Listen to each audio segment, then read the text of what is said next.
Oui, il est bon de prier avant d'ouvrir nos Bibles. Il est bon que l'Esprit vienne à la rencontre de notre intelligence. Ô notre Dieu, tu fais en nous retentir ta parole. Et ce matin encore, nous avons besoin de l'entendre. Nous te demandons ton esprit pour que nous puissions la comprendre et la mettre en pratique. Même si nos cœurs et nos vies sont parfois rebelles, donne-nous de la recevoir comme une bonne nouvelle. Oui, Seigneur, que ta parole soit une promesse pour chacun et chacune d'entre nous sur nos chemins, une source d'eau vive dans nos engagements, une lumière pour te louer. Amen.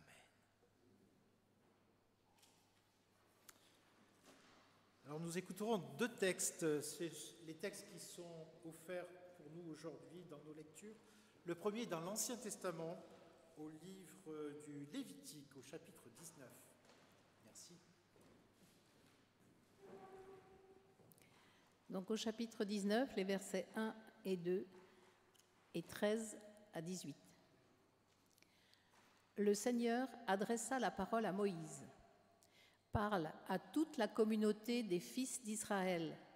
Tu leur diras, « Soyez saints, car je suis saint, moi, le Seigneur, votre Dieu. »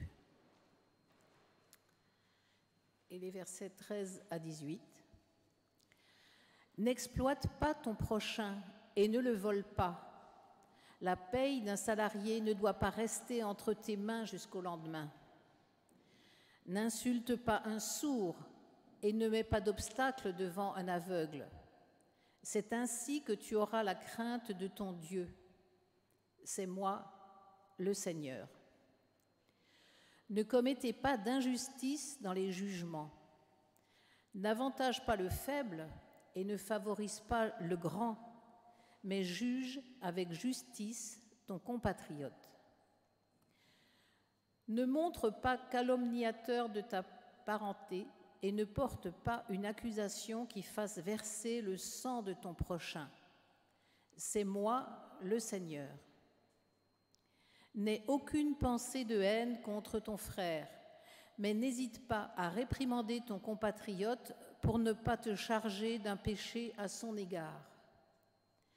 Ne te venge pas et ne sois pas rancunier à l'égard des fils de ton peuple.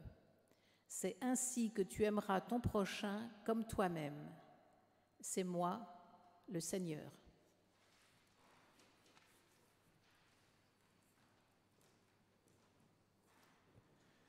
Et le second texte est dans Matthieu, chapitre 5, versets 38 à 48.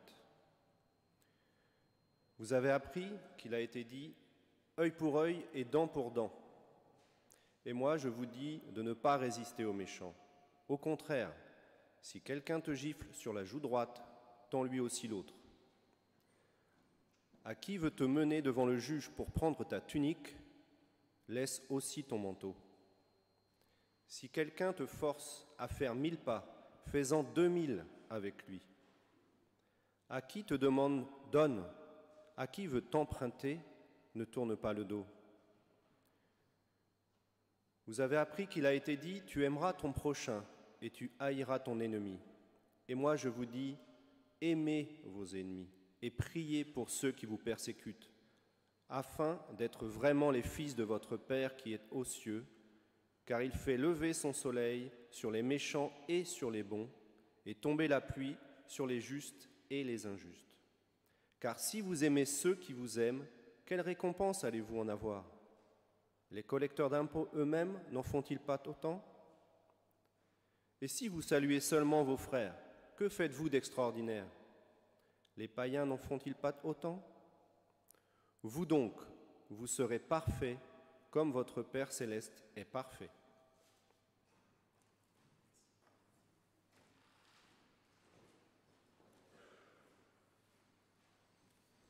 Ta parole est la vérité. Sanctifie-nous par ta vérité.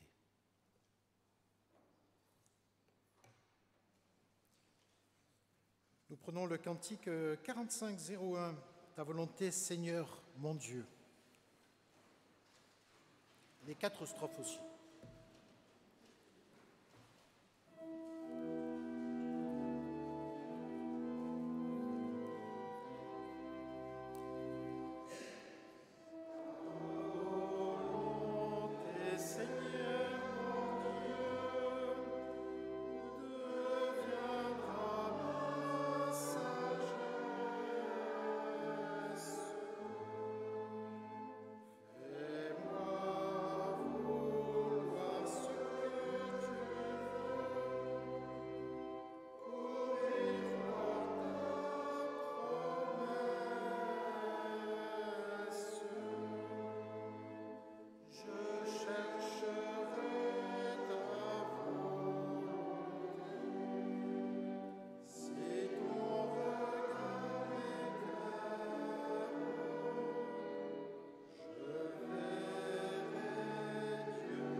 Œil pour œil, dent pour dent.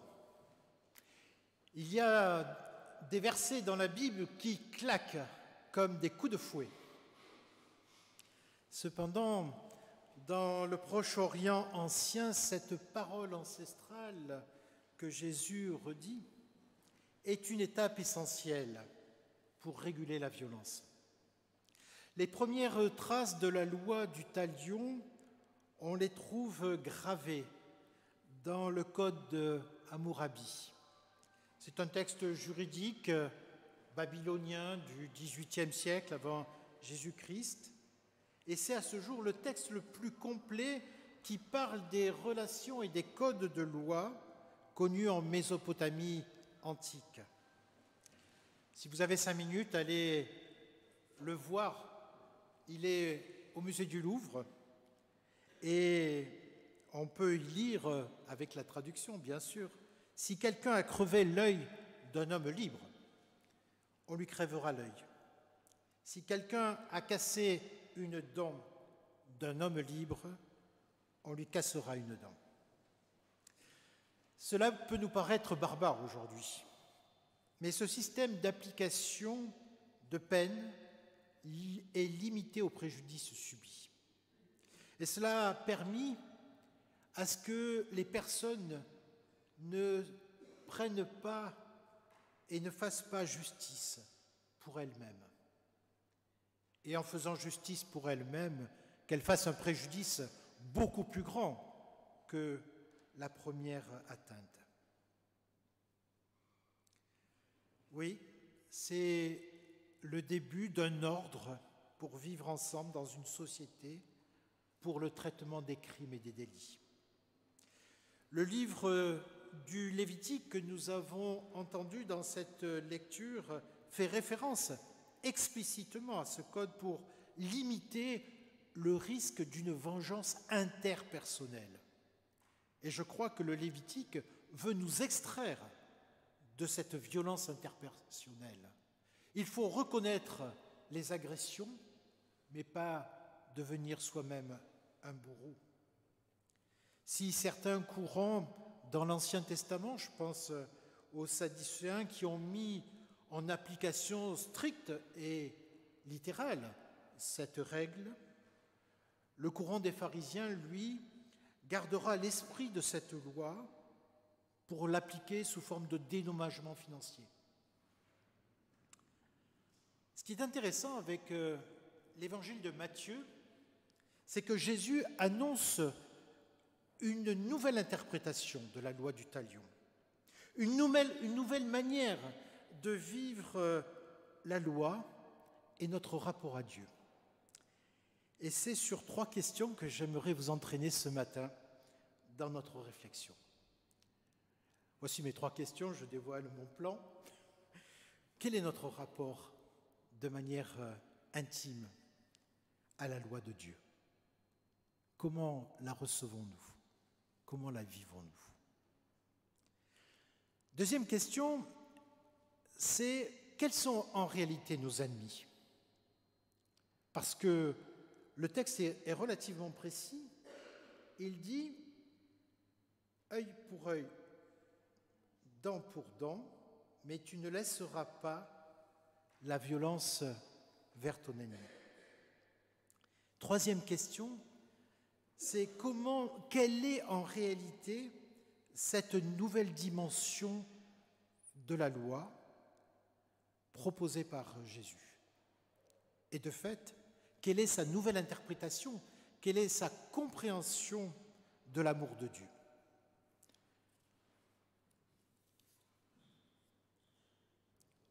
À la première question, quel est notre rapport à la loi? Je me suis posé la question à savoir, en réalité, de quel côté sommes-nous?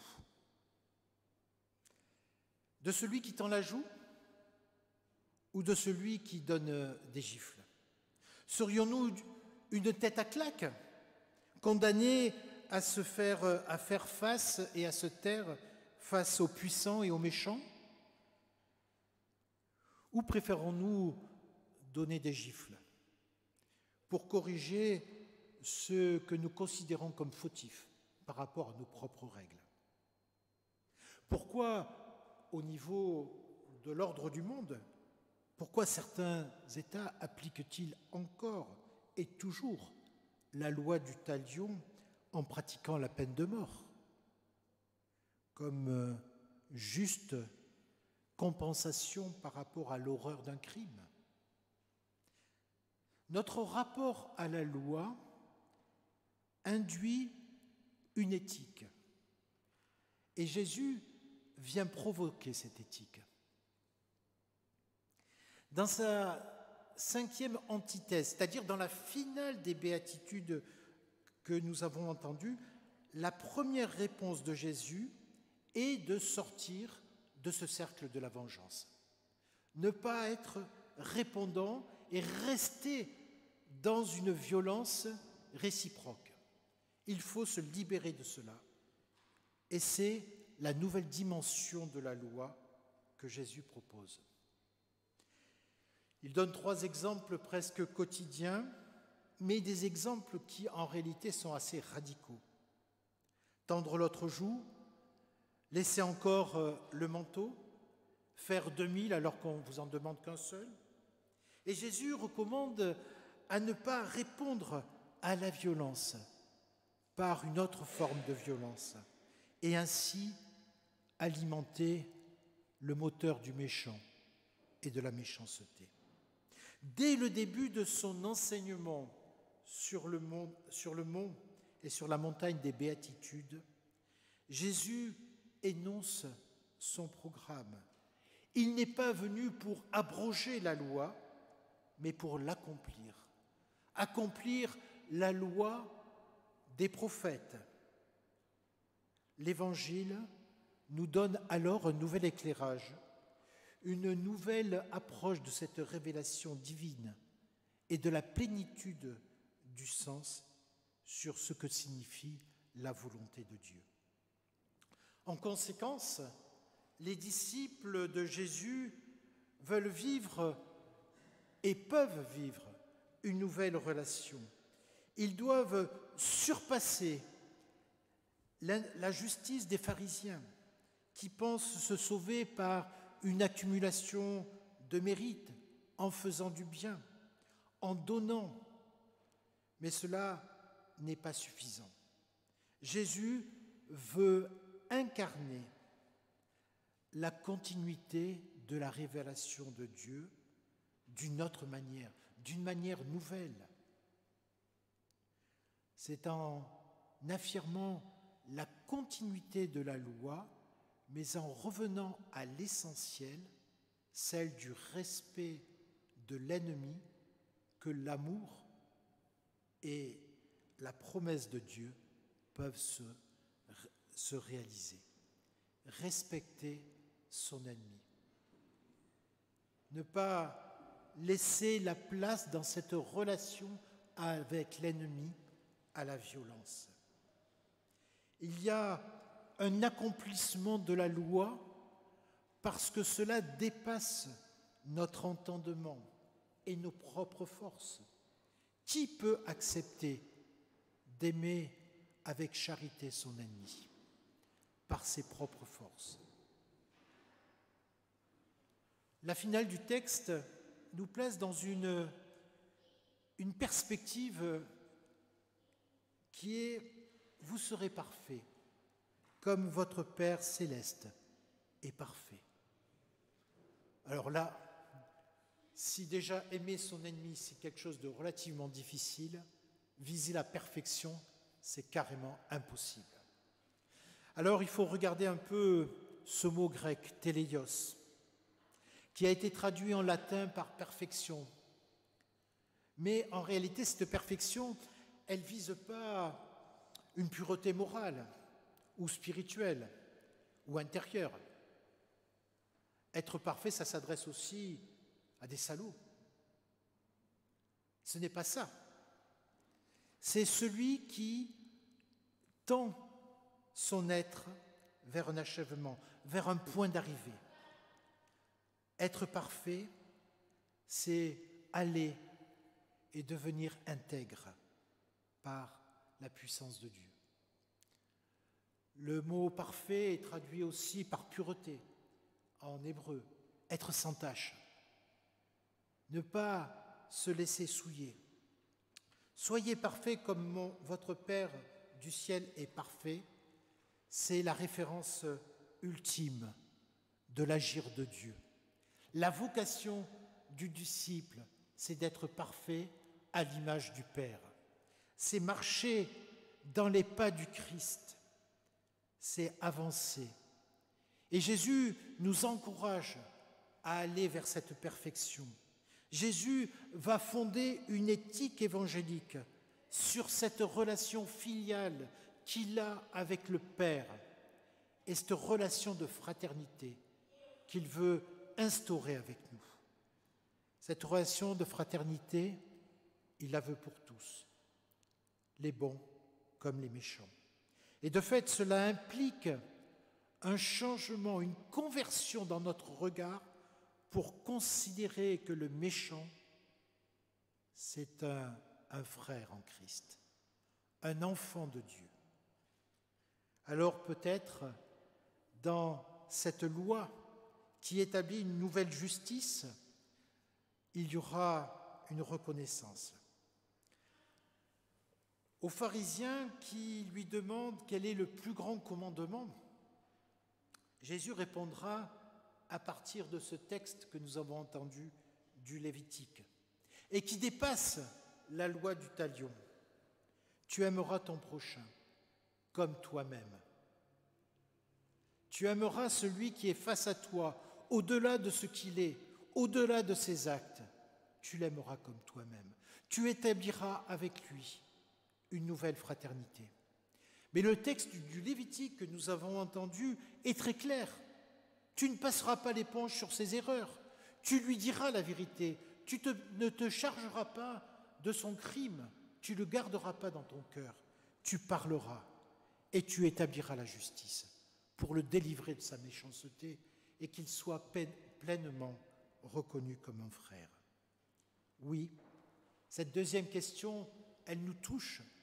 Quels sont nos ennemis ?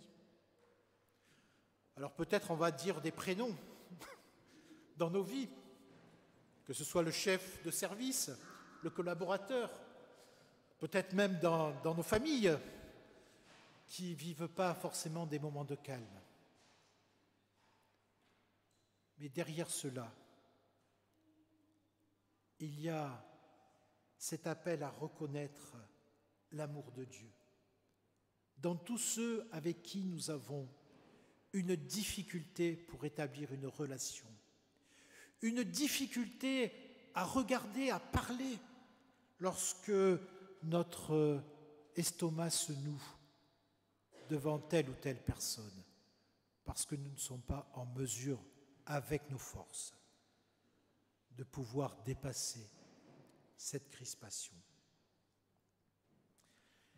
L'Église du 1er siècle, à qui s'adresse ce texte de Matthieu, savait ce qu'il en coûte de suivre cet enseignement. C'était pour eux la réalité face à la persécution des Juifs, la domination des Romains. Oui, c'était eux leur ennemi.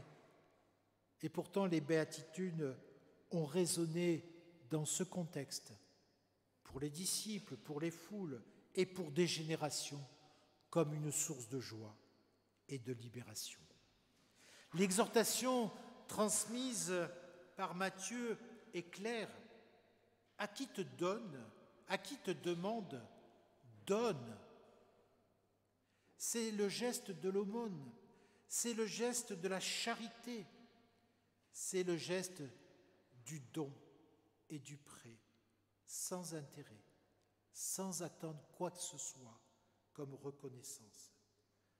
Oui, c'est s'opposer aux méchants par une bonté prévenante, une charité fraternelle et reconnaître en l'autre le visage du Christ. Vaincre le mal par le bien.